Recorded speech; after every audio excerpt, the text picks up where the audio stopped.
Yeah, hey, good afternoon. Good to see y'all again. Just want to start by, thanking three members of our football team who suffered injuries that it's going to keep them out the rest of the season. And just last week was a tough week. It was a tough week.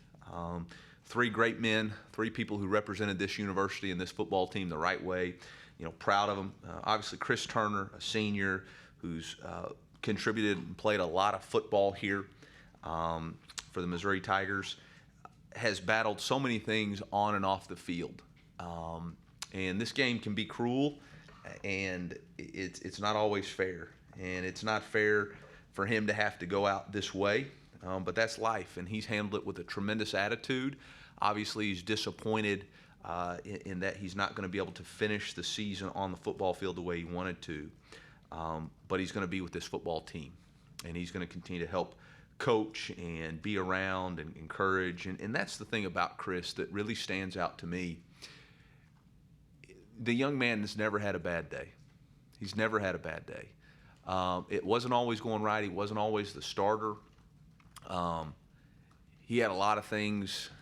Most people didn't know when the hurricane came through this past in September. His house was flooded, and he was able to block that out and continue to show up every day and work with determination and grit. And Chris Turner is going to make it in this world, and we're going to be all proud that he's Mizzou made. And I'm sure proud to have been able to coach him for the last two seasons. But he has taught me a lot more than I've ever taught him, and I'm really proud of Chris Turner. Mason Pack, a super senior who came back, who earned a scholarship, who works his butt off to give us great energy at practice, hustles, flies around, embraces his role, is a good teammate, was never about Mason Pack, was always about being a Missouri Tiger, always fight Tiger.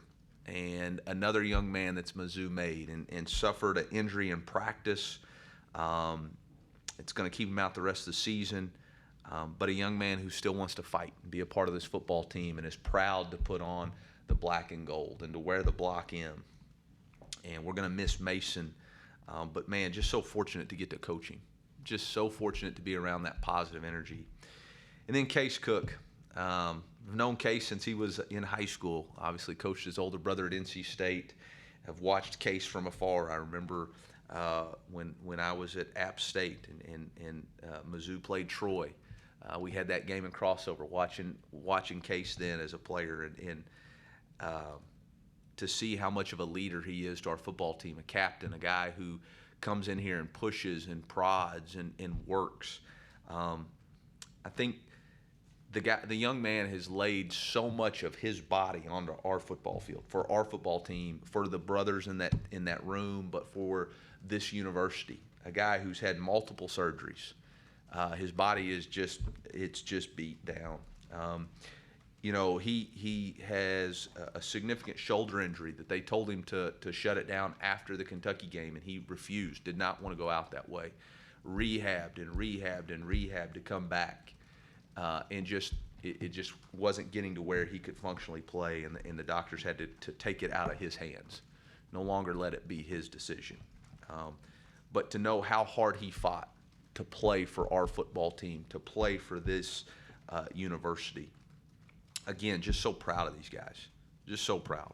And I know in the midst of a season there's all kinds of things and talking points and storylines, but these three guys represent what we want Mizzou made to be, and what we want our culture and our football team to be about. It's bigger than yourself. It's bigger than you. It's about the brotherhood. It's about giving everything you've got to this football team. And when the chips are good, you're good. And when the chips are down, you're still good. And that's what these three guys are. And we're going to miss their leadership on the football field. But the great news is we're not going to miss their presence in our locker room or on our football team.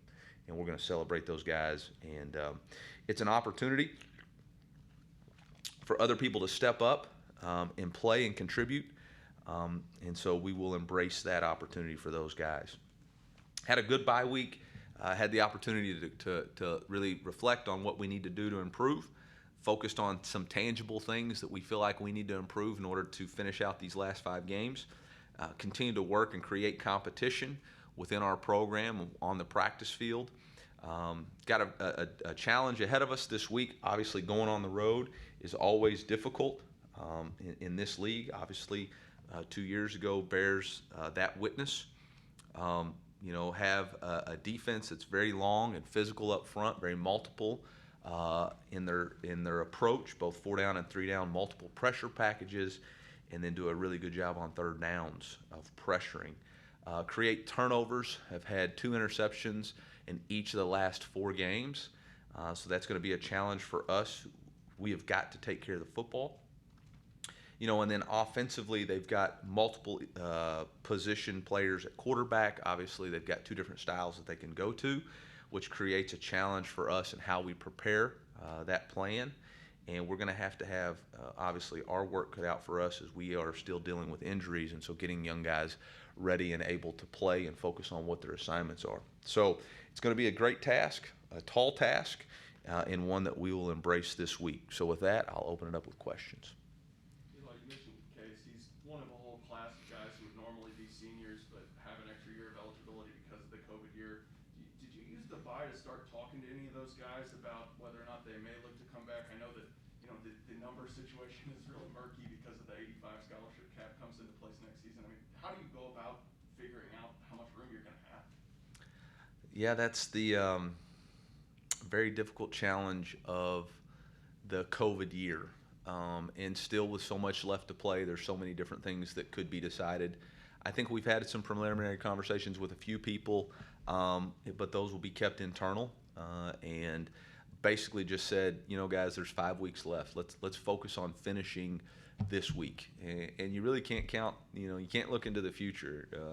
I just spoke about 3 young men who didn't have the opportunity to finish it the way they wanted to play. So let's just enjoy the day and focus on the day. But we have had some conversations, and I have really no updates because nothing's decided with 5 games left to play.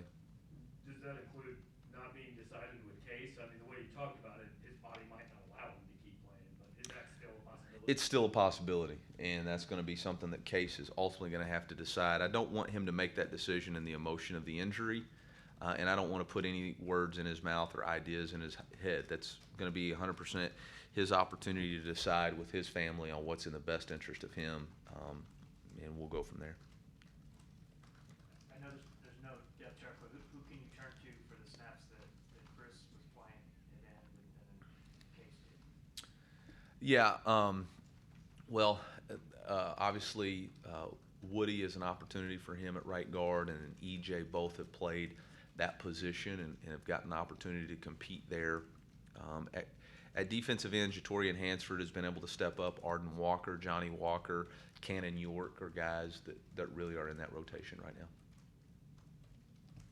When you looked at, you talked about self-scouting going into the bye. Mm-hmm. When you looked at things, I mean, I don't know how detailed you want to be, but did you find more personnel changes you can make, scheme changes you can make, or what kind of things did you see that you think can be changed going forward? I mean, we have who we have, and we've got to continue to improve technique and fundamentals. That's the biggest thing. Like, it's technique and fundamental driven. We've got to improve in our techniques. We've got to improve in our fundamentals within the scheme of what we're trying to run. And we got to look at, okay, are these the best calls? And it may draw up good, but it may not fit our players. And so that's, those are some of the things that we've discussed and had input on and tried to continue to work and say, okay, this is what we feel like we can be good at, and we feel like these players can be good at. And that's what we got to do. I think there was really 3 main focuses just from an overall. Obviously, penalties. Penalty yardage in our 4 losses is very lopsided. Turnovers in the 4 losses are very lopsided. We got to protect the football, and if you turn it over, you got to get it back. You have to get it back. And then the last one was just slow starts. Slow starts. We got to start faster, and that's a contribution of the turnovers and penalties. We start slow when we have turnovers in the first quarter, or if we have penalties in the first quarter that inhibit drives. Eli, you focused on not having an opponent right in front of you with the bye week. Now going where you do have an opponent again, do you feel much more comfortable with what you have despite the injuries going forward for the final 5 months? Yeah, we got what we got. We have who we have, and we've got players who have God-given ability and talent, and we look forward to giving them an opportunity to play. So we're excited about their opportunity, their chance. I mean, we recruited 85 starters in high school, so it's their opportunity to play and show what they have and where they got to improve and how much better they can get, and it's our job to put them in a position to be successful. But there's opportunity for people to contribute. So. Did you see some individual guys, without opening the curtain too far, who were like, okay, really took advantage of that week? I think a lot of our guys took advantage of last week. I think this is a hungry group. I don't sense that there's. I sense a lot of people that want to improve, want to get better, understand we're not maybe where we wanted to be, but there's still a lot of opportunity left for us, and the only way to get better is to go to work. And whether it was true freshmen or fifth-year seniors or COVID seniors, I think everybody is last week really attacked that. And really Sunday night, we came back and had a good Sunday night practice and thought there was good energy and excitement about what we're trying to accomplish. Eli, how does it affect the team kind of from a mentality standpoint when you have, a guy like Case Cook who's, a captain go out with a, season-ending injury, especially after, like you said, he had kind of fought to keep playing? Yeah, I mean, it's an unfortunate part of the game, and I think that's just really it. I think it hurts, and you grieve for that person, but you also press on. You have to press on. Time and tide wait for no man, and so this is an opportunity for somebody else to get their opportunity to play the game and play the right way, and so you hate it for Case, and on an individual basis, you hate it for him, but for our football team, the season must continue. And that's the mindset of the team, that you can hurt for your brother, but you got to push on for the team.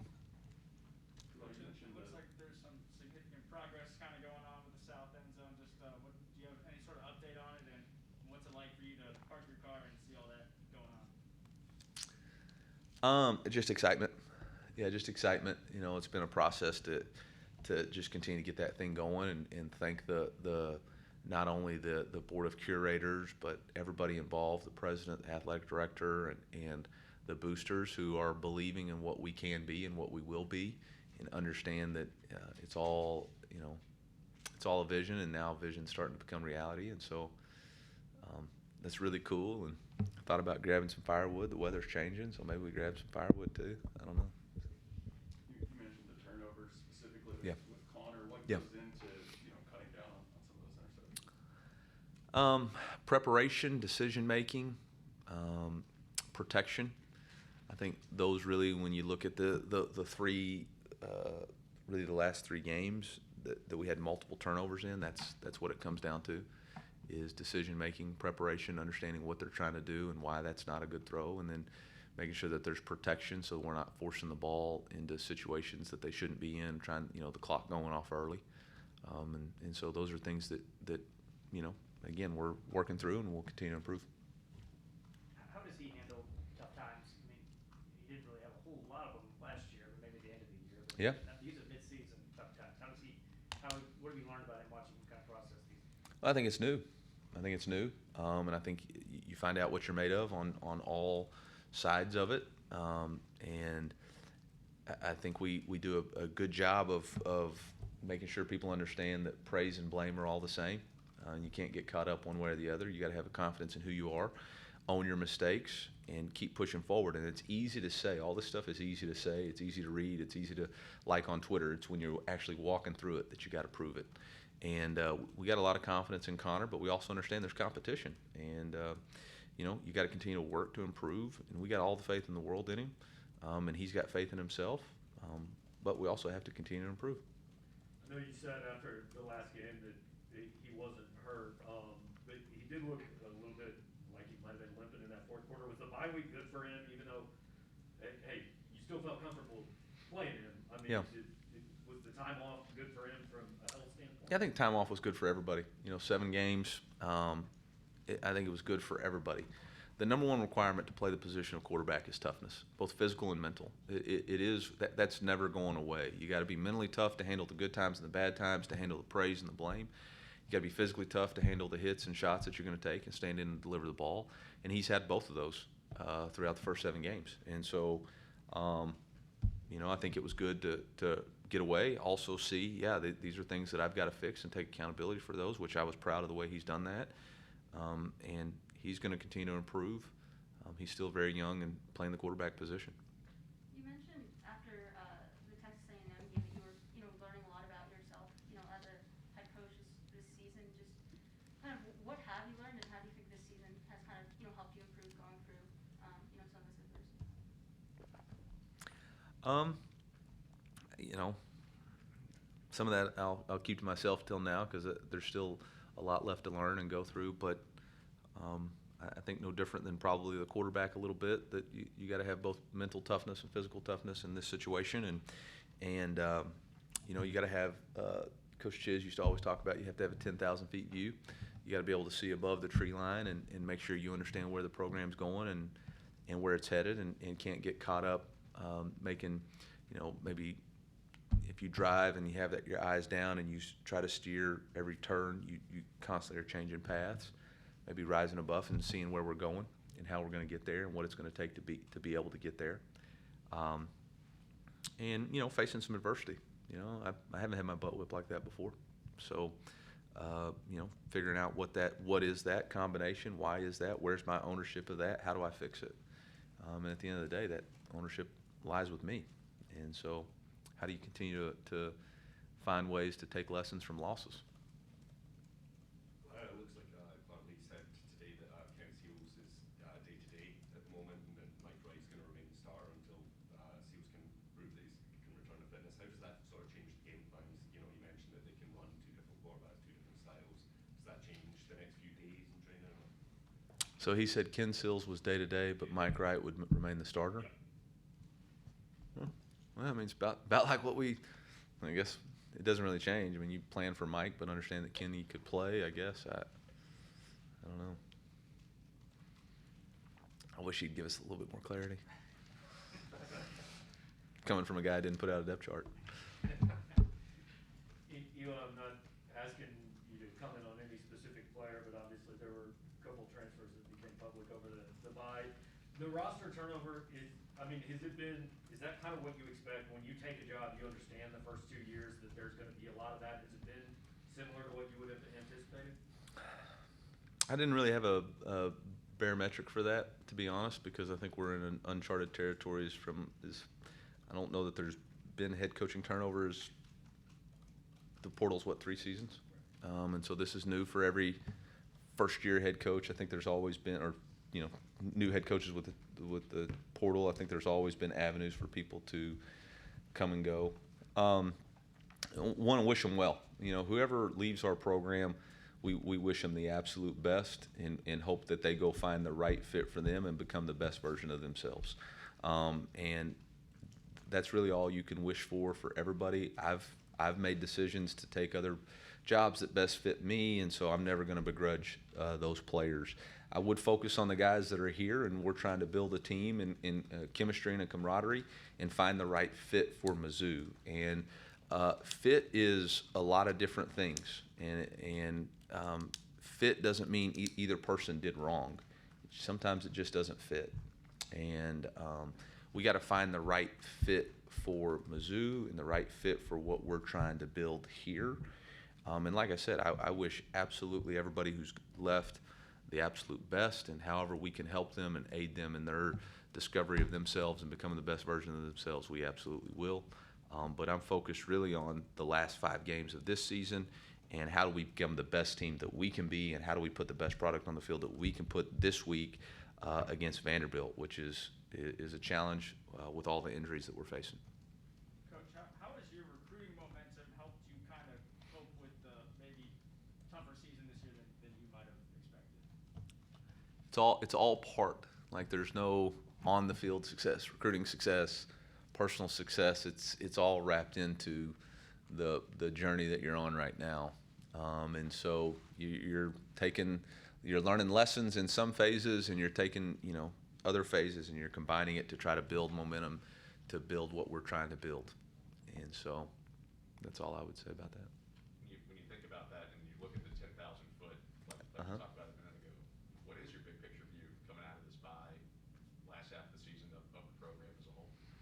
My picture is big picture of you in the middle of the season. Right now is focused on forgetting those things that behind. I press on towards the goal. I press on towards the goal, which is to be 1-0 this week. Like I got no other mindset. I've got a head coaching mindset that looks and sees where the vision of this program is going to go and what the goal is, which is on that team room. That I'm focused on how do we build a team that can get there and will get there at some point. But right now, the only thing on my mind is what do I need to do to motivate our players, to put our players in a position to play Saturday and to win Saturday. And that's the most important thing for me. Like I owe it to Chris, to Mason, to Case, to Mike Mayetti, to Akil Byers, to Sean Ketting, to Grant McGinnis, to Micah Wilson, to Kobe Whiteside, to give them every single thing I got to make sure that we can be 1-0 Saturday. And that's all I'm focused on. That really is it. So, long term, we can discuss that at the end of the season. We can discuss that on signing day. We can discuss that moving. But like right now, in the middle of it, in the thick of it, man, I'm concentrating on how do we play our best ball Saturday. You mentioned the injury situation a few times. Are there other guys beyond those three that are out for the season? Now, I don't know anybody else that's out for the season, but we're still dealing with some injuries that occurred. Whether it's in bye week and whatnot, we'll answer those on Thursday. But yeah, I mean, it's that time of year. I don't think it's abnormal to me or Mizzou. It's just college football. It's a physical game. You've talked about that 1-0 mentality a lot. I know that's kind of, a common thing in sports and football, but for you, is there a mentor that specifically, imprinted that on you or something that really made you kind of buy into that early on in your career? No, I don't necessarily think it was anything that was imprinted other than that's just how you got to go about your business in order to be successful. If you get caught up worried about too many scenarios or all these other things or what lies ahead, you don't take care of what lies in front. And so in football, dealing with 18 to 22-year-old young men and staff, it's a challenge to get everybody on the same page, pushing in the same direction, and really that's what we got to do in order to be successful. And if you take care of the little things, then the big things will add up. Eli, Missouri last time to Vanderbilt, you weren't here. Obviously, a lot of these players wasn't a good day. Do you draw on that this week, or is that just too much clutter? Forgetting those things that are behind, I press on towards the goal. I just don't think that that's a big. You can learn from the past and you can remind them of that, but I don't think it's a motivational tactic moving forward. Obviously, it's something you got to learn from and understand that did and can happen, but it's not. We're not using that to motivate us to play in a certain way. Our motivation is internal, based on what we're trying to achieve and who we're trying to play for, which is each other. Eli, you haven't been shy about singing Tyler Beatty's praises this season. Why would I? I don't know. How did he benefit from the bye week, and how much of your success over the next 5 weeks are you kind of imprinting on him with what he's already done this season? Obviously, Tyler had a lion's share of the load, so anytime you can give him a break and rest his body, I think it's important. But there's no undue burden on Tyler that he's got to do something special in the next 5 games. We've got to continue to play better team football around Tyler. We got to continue to utilize him in the ways that we can for him to be successful and for our team to be successful. But I don't need him to feel like I've got to play so much better. I got to do this. Like he's doing everything he can. I think all of us around him have to play better. We got to take care of the football. We got to quit having penalties that we can control, and we got to start faster. Anything else for Coach? Thank you. Thank y'all.